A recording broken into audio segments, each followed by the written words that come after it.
నమస్కారం friends. So నేను పెట్టిన టైటిల్ ప్రకారం ఏది కాంగ్రెస్ ప్రభుత్వం ఉద్యోగాలు ఇస్తా అంటే వీళ్ళకి నొప్పి అవుతున్నది. ఇదేమి దౌర్భాగ్యంలా నాకు అర్థం కాదు. బీఆర్ఎస్ ఇవ్వకపోతే అప్పుడు గొడవ చేశారు. ఓకే, వాడు నోటిఫికేషన్లు ఇచ్చిండు, వాడు ఫిల్ చేయలేదు. నరేంద్ర మోడీ అంటే నోటిఫికేషన్ లేవు, పేపర్ లీకులు, అది ఒక్కటి ఫిల్ చేస్తలేడు. బీజేపీ వాడు బీఆర్ఎస్ వాడు ఉద్యోగాలు ఇవ్వకపోతే నొప్పి కాదు, కాంగ్రెస్ వాడు ఇస్తా అంటే నొప్పి అవుతున్నది. ఇదేమి దౌర్భాగ్యం చెప్పండి మిత్రులారా. ఏది కాంగ్రెస్ రాహుల్ గాంధీ వచ్చిండు, అశోక్ నగర్లో పెట్టిండు, ఏం చేసిండు? ఉద్యోగాలు ఇస్తామన్నాం, ఇస్తున్నాం కదా. ఇప్పుడు దేని గురించి కొట్లాట? ఎవడైనా చర్చకు రండి, ఎవరైనా లైవ్లో కనెక్ట్ కండి. ఏం చెప్పాలనుకుంటారు ప్రజలకు చెప్పండి, మీ డిమాండ్లు ఏందో. ఒక్కటన్నా న్యాయబద్ధమైన డిమాండ్లు ఉన్నాయా? చూడండి మిత్రులారా, ఈ బక్కా జడ్సన్ కానీ అశోక్ సార్ అంటే ఆయన కోచింగ్ సెంటర్ ఉంది, కోచింగ్ సెంటర్ ఆయన. ఓకే, బక్కా జడ్సన్ ని కాంగ్రెస్ పార్టీలోకి వెళ్ళి అది బహిష్కరించాడు. ఊకే రేవంత్ రెడ్డిని తిడుతుంటే పార్టీ అధ్యక్షుడిని పార్టీలో వండుకుంటే పార్టీ అధ్యక్షుని తిడితే ఊకుంటారా? సో అది కక్ష పెట్టుకున్నాడు. ఆ మోతిలాల్ అంటాను. వీళ్ళొక్కరూ నిరుద్యోగులకు సంబంధం లేదు. నిరుద్యోగులకు నొప్పి అయితే నిరుద్యోగులు కొట్లాడతారు కదా, రైట్? సో వీళ్ళకి రాజకీయం తప్ప కాంగ్రెస్ పార్టీ 6 నెలలు 6 నెలలు కాకముందే వానికి మనసులో పడతలేదు ఇక. ఎందుకంటే ఈ సర్పంచ్ ఎన్నికలు వస్తున్నాయి కదా, ఈ లొల్లంతా ఇదే. ఈ ఎన్నిక, ఈ లోకల్ బాడీ ఎన్నికలు అయిపోయినాయంటే సప్పుడు ఉండదు, సలి ఉండదు. చెప్పండి మీ న్యాయపరమైన డిమాండ్లు ఏందో, ఒక్కటి మీనింగ్ఫుల్ చెప్పండి, ప్రజల్ని కన్విన్స్ చేయండి. ఉద్యోగాలు ఇవ్వమంటే బాధపడాలి కానీ ఇస్తామంటే బాధపడతారా ఎవడన్నా? నాకు అర్థం కాదు. ఏమైనా మేక్ సెన్స్ ఉండాలి కదా. వాడంటే కేసీఆర్ అంటే 5,000 టీచర్ పోస్టులకి నోటిఫికేషన్ ఇచ్చిండు, వాడు ఫిల్ చేయలేదు. మనం 11,000 ఇస్తామంటే అట్లా కాదంట, 25,000 చేయాలంట. అంటే కావాలని ఇబ్బంది పెట్టుడు తప్ప ఓకే, ఒక మీనింగ్ఫుల్ న్యాయపరమైన డిమాండ్లు ఉన్నాయి ఒకటన్నా చెప్పండి ఇట్లా. మనం ఇచ్చిందే నోటిఫికేషన్ 1:50 ఇస్తే కాదంట, 1:100 ఇవ్వాలంట. ఎట్లన్నా చేసి కాంగ్రెస్ పార్టీ ఉద్యోగాలు ఇవ్వకూడదు. ఇవ్వకపోతే నిరుద్యోగులు కాంగ్రెస్ పార్టీ ఏమి ఇవ్వలేదని మళ్ళీ ఎన్నికలప్పుడు మళ్ళీ ప్రచారం చేయాలి. అంటే ఈ లంగ రాజకీయం చేస్తా పిల్లల భవిష్యత్తులో ఆడుకుంటా అంటే చూసుకుంటూ కూర్చుందామా? చెప్పండి రా అయ్యా, ఇక్కడ సమస్య ఏంది? దేని గురించి? ఏ నిరుద్యోగి అయినా చెప్పండి. మీరు రాజకీయాలకు సంబంధం లేదు కదా, మీ న్యాయపరమైన డిమాండ్ ఏందో చెప్పండి. ప్రజలు వింటారు, ప్రజలు చూస్తారు. ఆలోచించండి మిత్రులారా. వీళ్ళ న్యాయపరమైన డిమాండ్లు బక్కా జడ్సన్ పోస్ట్ చేస్తున్నారు వాట్సాప్ గ్రూప్లలో. బక్కా జడ్సన్ అభిమానులు ఎవరు ఉంటారు కదా, చూడు ఏమని రాసిర్రు. నిరుద్యోగ యువతకి జాబ్ క్యాలెండర్ రిలీజ్ చేయాలని గ్రూప్ 1 వీళ్ళ డిమాండ్ చూడండి.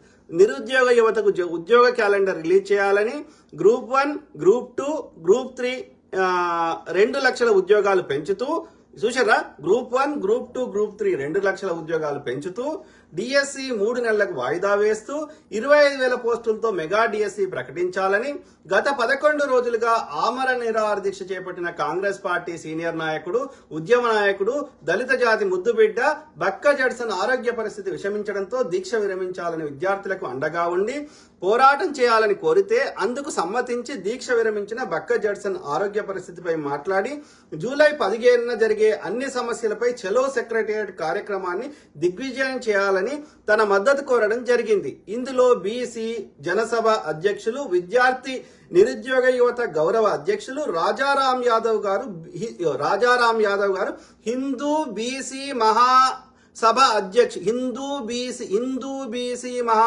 అధ్యక్షులు బత్తుల సిగ్గేశ్వర్ గారు, నిరుద్యోగ యువత అధ్యక్షులు కొంపల్లి రాజు గారు, తెలంగాణ జర్నలిస్ట్ ఫోరం జేఏసీ నాయకులు మేకల కృష్ణ గారు మరియు అంబేద్కర్ ఆజాదీ సంఘం రాష్ట్ర అధ్యక్షుడు కొంగర నరహరి గారు పాల్గొన్నారు. ఇంటూ మిత్రులారా, వీళ్ళంతా బీజేపీ సంఖ్య నాకే పాడుకోవాలి. ఏ గాడిద కొడుకు బీజేపీని ప్రశ్నించాడు? కేంద్ర ప్రభుత్వంలో 30 లక్షల ఖాళీలు ఉన్నాయి, అడగారు ఈ గాడిద కొడుకులు. వాడు సంవత్సరానికి 2 కోట్ల ఉద్యోగాలు ఇస్తానని ఇప్పుడు ఈ 10 దాటింది, 11 ఏళ్లలో 22 కోట్ల ఉద్యోగాలు అడగాలి. మన రాష్ట్రానికి 1 కోటి ఉద్యోగాలు వస్తాయి. ఎవరు నిరుద్యోగి ఉంటాడు? అడగరు ఈ గాడిద కొడుకులు. నీట్ పేపర్ లీక్లు అయితే అడగరు ఈ గాడిద కొడుకులు. కానీ 6 నెలలు కాకముందే కాంగ్రెస్ పార్టీ మీద కారాలు మిరియాలు నూరుతారు. ఈ 6 నెలల్లో కూడా వాడు ఏడన్నా పరిపాలించింది? ఫస్ట్ 2 నెలలు వానికి గవర్నమెంట్ ఫామ్ చేసుకోవడం వీకింది. ఒక ఫిబ్రవరి నెల పరిపాలించిండు. తర్వాత 2 నుంచి 3 నెలలు ఎంపీ ఎన్నికలైనాయి. మళ్ళీ ఇప్పుడు ఒక జూన్ నెల పరిపాలించాడు. ఫిబ్రవరి జూన్ నెలనే పరిపాలించిండాడు. 2 నెలల అద్భుతాలు అయిపోతాయి. అయినప్పటికీ కేసీఆర్ అనే గాడిద కొడుకు నోటిఫికేషన్లు ఇచ్చిండు, ఫిల్ చేయకపోతే అవి ఫిల్ చేసుకుంటూ వాళ్ళకి ఉద్యోగాలు ఇచ్చి ఇప్పటికే 30,000 ఆల్రెడీ ఇచ్చినాం, ఇంకో 20,000 వరకు ఇచ్చే ప్రయత్నం చేస్తే ఎందుకు రల్లొల్లి చేస్తున్నారు? సిగ్గుందా జడ్సన్ బ్రదర్? ఈ 2 లక్షల ఉద్యోగాలు ఎట్లా సాధ్యమవుతుంది చెప్పరా నాయన? 5 ఏళ్లలో 2 లక్షలు ఇస్తాం, ఎన్ని ఖాళీలు ఉంటే అని భర్తీ చేస్తాం. ఎందుకంటే 2 లక్షల కోట్లు 2.5 లక్షల కోట్ల బడ్జెట్ మన చేయాల రాలేదు కదరా గాడి కొడుక. వాడిని అడగరు, మోడీ గారిని అడగరు. 45 లక్షల కోట్లు 50 లక్షల కోట్ల బడ్జెట్ ఉన్న అడగరు. 2.5 లక్షల కోట్ల బడ్జెట్ మన చేయలకు రాకముందే ఉత్సాహుతలేదు గాడి కొడుకులకి. చెప్పండి రా, ఇలా మోడీ గాడి దేశంలో కట్టిన ఏంటి చెప్పండి రా. ఒకటి నాగార్జున సార్లు అంటే ఒక్క ప్రాజెక్టు కట్టిండే చెప్పుర్రా. రాష్ట్రానికి రావాల్సిన ఒక్కడని ఇచ్చిండేమో అడగండ్రా. బయ్యారం ఉక్కు పరిశ్రమ అడగండ్రా. ITR అడగండ్రా. వాడిని అడిగారు, వీనికి టైం ఇయ్యరు. మీరు లంగ రాజకీయం చేస్తా అంటే చూసుకుంటూ కూర్చుంటాం.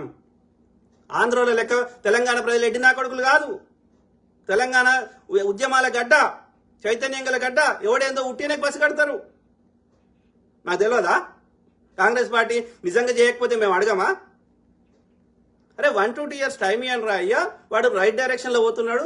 ఆ 1 to 2 years తర్వాత కూడా నిజంగా వాడు ఏం చేయకపోతే కొట్లాడదాం. లంగ రాజకీయం చేస్తే మీ ఇజ్జత్ తీసుకుంటున్నారు. ఆలోచించండి ఇట్లా. ఓకే, ఎవరైనా జాయిన్ కావచ్చు, మీ కామెంట్ పెట్టినది అవుతాం. ఎందుకంటే మీరు చెప్పాలనుకున్న మెసేజ్ కూడా ప్రజలకు చేరాలి. ఎవరి న్యాయమో ప్రజలు నిర్ణయిస్తారు. నేను చెప్తున్న న్యాయమా, ఈ దొంగ వేషాలు వేసి బీజేపీ వెనక పెట్టుకొని లంగ కథలు పడుతున్న వాళ్ళు ఎవరు ఏందో న్యాయమో చెప్దాం. ఓకే, అట్లనే ముఖ్యమంత్రి గారు ఏమన్నారో విందాం. ఈ దీక్షలు చేస్తున్న ముగ్గురు గురించి. కోచింగ్ సెంటర్ యజమాని ఆమరణ దీక్ష చేస్తా అంటారు, పరీక్షలు వాయిదా ఏమని. నేను అడిగిన ఆయన హాల్ టికెట్ ఏముందో తీరా, దేనికి రాసిండో పాపం మాట్లాడదామని. లేదు సార్, ఆయన కోచింగ్ సెంటర్ ఉంది, ఆయనకు 2 నెలలు పోస్ట్ పోన్ చేస్తే డిఎస్సి 100 కోట్లు లాభం వస్తుందట. 2 నెలలు ఆయనకు 100 కోట్ల ఆదాయాన్ని మీరు దెబ్బతీసారట అని ఒక్క ఆయన గురించే చెప్పారు. ఇంటున్నారా? అశోక్ సార్ అంటే ఆయన బీజేపీ సంకనాకే బ్యాచ్. ప్లస్ ఆయన కోచింగ్ సెంటర్ ఉంది. సో ఈ అన్ని పరీక్షలు అయిపోతే కోచింగ్ సెంటర్లు బంద్ పడతాయి. సింపుల్, వాళ్ళ బతుకుదారు ఆగమవుతుంది. అందుకని లొల్లి చేస్తారు. నిజంగా 4 లక్షల మంది అప్లై చేసుకుంటే ఎంతమంది ఉన్నారు ఆ రోడ్ల మీదకి వచ్చిన వాళ్ళు?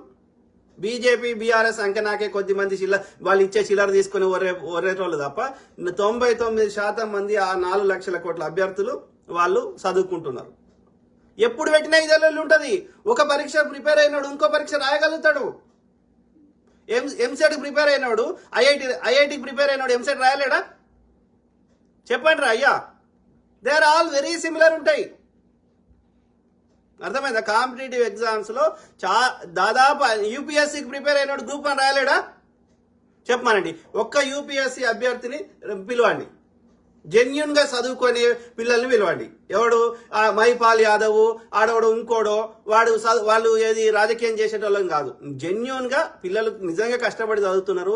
ఒక లాస్ట్ ఇయర్ కూడా వాళ్ళు ఎప్పుడు లాస్ట్ టైం కూడా యూపీఎస్సీ ప్రిపేర్ అయినరు. అట్లాంటి పిల్లల్ని ఒక్కరిని పిలవండి, లైవ్ లో ఇంటర్వ్యూ చేద్దాం. ఒక ఎగ్జామ్ కి ప్రిపేర్ అయిన వాళ్ళకి ఇంకో ఎగ్జామ్ రాయడం కష్టం కాదు. ఎందుకంటే ఆ ఎగ్జామ్స్ వెరీ సిమిలర్ ఉంటాయి. అర్థమైందా? ఎప్పుడు పెట్టినా ఇదే లొల్లి చేస్తారు. ఇంకా ఇప్పుడు నెల రోజులు మార్చేసినాం అనుకో డేటు, అప్పుడు కూడా ఇదే లొల్లి చేస్తారు. అప్పుడు కూడా గురునానక్ జయంతి వచ్చింది అంటాడు, అంబేద్కర్ జయంతి వచ్చింది అంటాడు, గాంధీ జయంతి వచ్చింది అంటాడు. ఏదో ఒక లొల్లి చేసి మొత్తం మీద ఎగ్జామ్ కానీ ఇయ్యాడు. కలవదు అట్లా.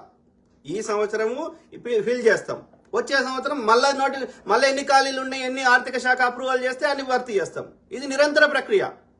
ఓవరాల్ ఈ 5 ఏళ్లలో ఇంచుమించు 2 నుంచి 2.5 లక్షల ఉద్యోగాలు మనకు గవర్నమెంట్ లో ఇంచుమించు అవుతున్నాయి. అవి కంపల్సరీగా భర్తీ చేస్తాం ఈ 5 ఏళ్లలో. ఓకే, 1 కోటి మంది నిరుద్యోగులు ఉంటే 1 కోటి మందికి అది గవర్నమెంట్ లో ఉండవు. వాళ్ళకి ప్రైవేట్ లో వాళ్ళకి పని కల్పించడం జరుగుతుంది. వాళ్ళ స్కిల్ డెవలప్మెంట్ ట్రైనింగ్ ఇవ్వడం జరుగుతుంది. తక్కువ ఇంట్రెస్ట్ కి లోన్లు ఇవ్వడం జరుగుతుంది.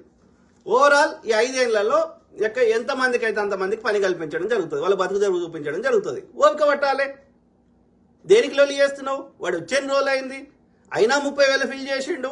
వాడు నోటిఫికేషన్లు ఇస్తే సరిపోయిందారా? కాంగ్రెస్ ఏమీ లేదు, వాడే నోటిఫికేషన్లు ఇచ్చినట్టు. నోటిఫికేషన్లు ఇస్తే బువ్వ పెడుతుందా? నోటిఫికేషన్లు ఇచ్చి ఆ ఉద్యోగాలు ఫిల్ చేసి వాళ్ళకి జీతాలు ఇస్తే అది లెక్క. అప్పుడు బడ్జెట్కి వెళ్ళి మనం వాళ్ళకి జీతం ఇస్తే పైసలు ఇచ్చినట్టు. నోటిఫికేషన్ ఇచ్చి చెల్లకుండా చేస్తే అవుతుందా? నీట్ పేపర్ లీక్ చేస్తే అవుతుందా? కాదు కదా.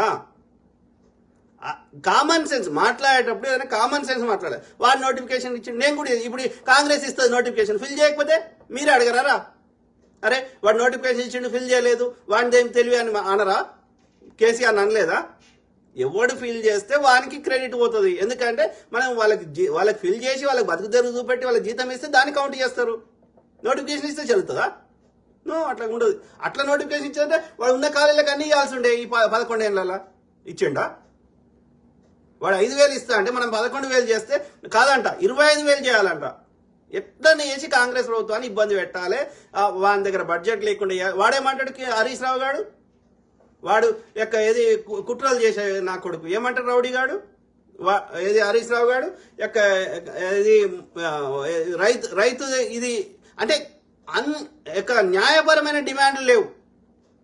ఇస్తాంరా అంటే నేను రాజీనామా చేస్తా అంటాడు. అరే ఇస్తా, మరి ఇప్పుడు ఆగస్ట్ 15th రాజీనామా చేస్తాడా? రైతు రుణమాఫీ చేసినాక హరీష్ రావు రాజీనామా చేస్తాడా? ఆల్రెడీ వాళ్ళ బీఆర్ఎస్ నుంచి అందరు వెళ్ళిపోతున్నారు. మరి ఒక్కరు కూడా బీజేపీకి పోతలేరు. మీరు గమనించండి, బీఆర్ఎస్ నుంచి కాంగ్రెస్కి వస్తారు కానీ బీజేపీకి పోతలేరు. అంటే బీజేపీ ఏ స్థితిలో ఉందో అర్థం చేసుకోండి. వాడు గొడవలు చేసినా, బాంబులు పెట్టినా, ఎన్ని గొడవలు చేసినా ఇక్కడ దక్షిణాదిలో బీజేపీ రాదు. ఎందుకంటే వాని సిద్ధాంతంలో లోపం ఉంది. నార్త్ ఇండియాలో కూడా వీక్తున్నది. అర్థమైందా? ఈ లంక రాజకీయాలు చేస్తా అంటే ఎవడు చూసుకుంటే కూర్చోడిడ. గుర్తుపెట్టుకోండి. బక్కా జడ్సన్ అంటే ఆయన చెప్పండి మిత్రులా, మీకు దండం పెడతా. ఓకే, ఏనాడైనా బీజేపీని ప్రశ్నించగా మీరు చూసిర్రా? ఎందుకు ప్రశ్నించాడు? నువ్వు ఇండిపెండెంట్ కదా, నువ్వు ఏ పార్టీకి సంబంధం లేని వ్యక్తివి కదా, నువ్వు తెలంగాణ ప్రజల గురించే నీ ఆరాటం పోరాటం కదా బక్కా జడ్సన్ బ్రదర్. మరి బీఆర్ఎస్ ను ప్రశ్నిస్తావు, కాంగ్రెస్ ను ప్రశ్నిస్తావు, బీజేపీ అనగానే ఎందుకు నోరు మూసుకుంటావు? ప్రశ్నించు. తీసుకున్నావా? ఏలేటి మహేశ్వర్ రెడ్డి దగ్గర పైసలు తీసుకున్నావా? లేదా కిషన్ రెడ్డి దగ్గర తీసుకున్నావా? ఎందుకు ప్రశ్నించారు వీళ్ళు? పృథ్వీ అనేటైనా బీజేపీని ఎందుకు ప్రశ్నించాడు చెప్పండి? విఠల్ అనేటైనా ఎందుకు ప్రశ్నించాడు? పాశం యాదవ్ ఎందుకు ప్రశ్నించాడు మోడీని? దొంగలే. రఘు జర్నలిస్ట్ ఎందుకు ప్రశ్నించాడు? ఇంటి దొంగలు, ఈ దొంగలు ఎక్కువైపోయారు. రఘు జర్నలిస్టు బీజేపీని ప్రశ్నించు. కేంద్ర ప్రభుత్వం కూడా మనదేరా అయ్యా, మనం ఎక్కువ ట్యాక్సులు కేంద్రానికే కడుతున్నాం. చెత్త నా కొడుకులు. కేంద్రంలో కాంగ్రెస్ ఉన్నప్పుడు ఎట్లా రీరా? ఈ స్కాములు, ఆ స్కాములు, 2G స్కాములు, ఈ స్కాములు అని కేంద్రంలోనే కాంగ్రెస్ తిట్టారు కదా అప్పుడు. మరి ఇలా కేంద్రమే కదరా ఈ యొక్క పటాన్చెరుని ఇండస్ట్రియల్ ఏరియా చేసింది. కేంద్రం నుంచే కదరా ఇక్కడ మన ఎయిర్పోర్ట్ వచ్చింది శంషాబాద్లా. మరి ఏమి ఇచ్చిండ్రా నరేంద్ర మోడీ? ఎందుకు అడగర్రా మీరు? బీజేపీ కండు కప్పుకోరిక మరి పిడబోతుంది కదా. Bakka Judson brother, Raghu journalist, Vittal, ఎవడైతున్నాడో బీజేపీ, పృథ్వీ, ఎవడైతే అశోక్ సారు, మహిపాల్ యాదవ్ బీజేపీ కండు కప్పుకోరి పిడబోతుంది కదా. బీజేపీ కండు కప్పుకొని ఎవరు సిగ్గు శరం ఉండాలి. ఆలోచించండి. దీక్ష కూర్చున్నాడు. ఏందా ఆయన మన పార్టీలో ఉండే మనటి వరకు ఆయన పరీక్షలు రాస్తున్నారంటే నువ్వు పార్టీలో ఏం ఉద్యోగం ఇవ్వలేదంటే సార్ ఇప్పుడు నిన్ను గిల్లడమే ఆయన పైన అంటే అందుకే ఆయన దీక్ష కూర్చున్నాడు సార్ అన్న. ఇంకో పిల్లగాడు కూర్చున్నాడు గాంధీ హాస్పిటల్లో చేరాడు.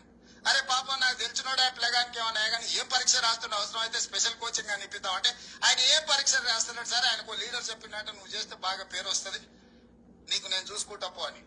నిన్న మన 3 దీక్ష చేస్తే 3 గురించి వివరాలు తెప్పించినాను. ఆ 3లో ఏ ఒక్కడు కూడా ఏ పరీక్ష రాస్తలేడు. అర్థమైందా ఇట్లా? ఆ 3వ ఎవడంటే మోతీలాల్ అంటే ఫస్ట్ మధ్యలో కూర్చున్నాడు. ఫస్ట్ అశోక్ అంటే అశోక్ కోచింగ్ సెంటర్ ఆయన. అర్థమైందా? మళ్ళా చూపెడుతుంది. కోచింగ్ సెంటర్ యజమాని ఆమరణ దీక్ష చేస్తా అంటారు పరీక్షలు వాయిదా ఏమని. నేను అడిగిన ఆయన హాల్ టికెట్ ఏముందో తీయరా, దేనికి రాసిండో పాపం మాట్లాడదామని. లేదు సార్ ఆయన కోచింగ్ సెంటర్ ఉంది, ఆయనకు 2 నెలలు పోస్ట్ పోన్ చేస్తే డిఎస్సి 100 కోట్లు లాభం వస్తుందంట, 2 నెలలు ఆయనకు 100 కోట్ల ఆదాయాన్ని మీరు దెబ్బతీసారట అని ఒక్క ఆయన గురించే చెప్పారు. ఇంకొక ఆయన దీక్ష కూర్చున్నాడు. ఏందే ఆయన మన పార్టీలో ఉండే మనటి వరకు ఆయనేం పరీక్షలు రాస్తున్నారంటే నువ్వు పార్టీలో ఏం ఉద్యోగం ఇవ్వలేదంటే సార్ ఇప్పుడు నిన్ను గిల్లడమే ఆయన పైన అంటే అందుకే ఆయన దీక్ష కూర్చున్నాడు సార్ అన్న. ఇంకో పిల్లగాడు కూర్చున్నాడు గాంధీ హాస్పిటల్లో చేరాడు. అరే పాపం నాకు తెలిసినోడు ఆ పిల్లగానికి ఏమన్నా కానీ ఏం పరీక్ష రాస్తున్న అవసరం అయితే స్పెషల్ కోచింగ్ అని ఇప్పిద్దాం అంటే ఆయన ఏం పరీక్ష రాస్తున్నాడు సార్, ఆయనకు లీడర్ చెప్పినట్టు నువ్వు చేస్తే బాగా పేరు వస్తుంది, నీకు నేను చూసుకుంటా పో అని. నిన్న మన 3 దీక్ష చేస్తే 3 గురించి వివరాలు తెప్పించినాను.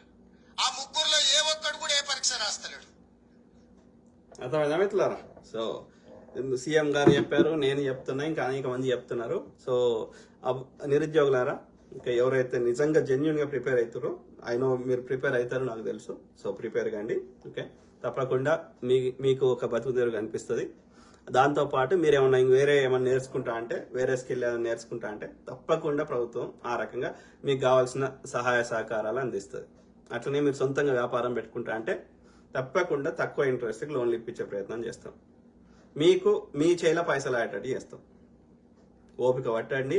మీకు వినతి పత్రాలు ఇవ్వండి, మీకు సంబంధించిన లోకల్ నాయకులకు కానీ, సెక్రటరియట్ పోయి సంబంధిత శాఖ అధికారులకు కానీ, లేకపోతే ప్రజావాణిలో పోయి కానీ తప్పకుండా మీకు మీ సమస్యకు పరిష్కారం దొరుకుతుంది. ఓపిక పట్టండి. సింపుల్. ఫస్ట్ 1 to 2 years లో మీరు మీ సమస్యకి చాలా వారికి సమస్య పరిష్కారం దొరుకుతుందా లేదా వేచి చూద్దాం. ఓకే, ఓపిక పట్టండి. ఈ డోంట్ గెట్ ఫూల్డ్. వాళ్ళకి రాజకీయం కావాలి కాబట్టి, లోకల్ బాడీ ఎన్నికలు వస్తున్నాయి కాబట్టి లొల్లి చేస్తారు. ప్రభుత్వానికి తెలుసు ఎవరిని ఎట్లా అణిచివేయాలో. ఓకే, ఎందుకంటే దుర్మార్గులు చెడు చేస్తా మెజారిటీ పిల్లలకి వాళ్ళ బతుకు జరుగుతుంటే ఆడుకుంటా, వాళ్ళ నోటికాడికి వచ్చిన కూడా ఎత్తుకపోతా, వాళ్ళకి 10 ఏళ్ళ నుంచి వెయిట్ చేస్తే ఉద్యోగాలు రాంది, ఇప్పుడు ఇస్తామంటే లొల్లి చేస్తారా? ఇయ్యమంటే లొల్లి చేయాలి కానీ. కాబట్టి వాళ్ళకి వచ్చేదాన్ని రాకుండా చేస్తాం మీ రాజకీయం కోసం అంటే, బీజేపీ బీఆర్ఎస్ దగ్గర చిల్లర తీసుకునే వాళ్ళని ఉక్కుపాదంతో అణిచివేయాల్సి వస్తుంది. ఓకే, ఐ కీప్ టాకింగ్, మాట్లాడుతూనే ఉంటా. ప్రతి అంశం మీద అవగాహన చేయడానికి నా వంతు నేను కృషి చేస్తా. Okay, God bless all, take care, good night.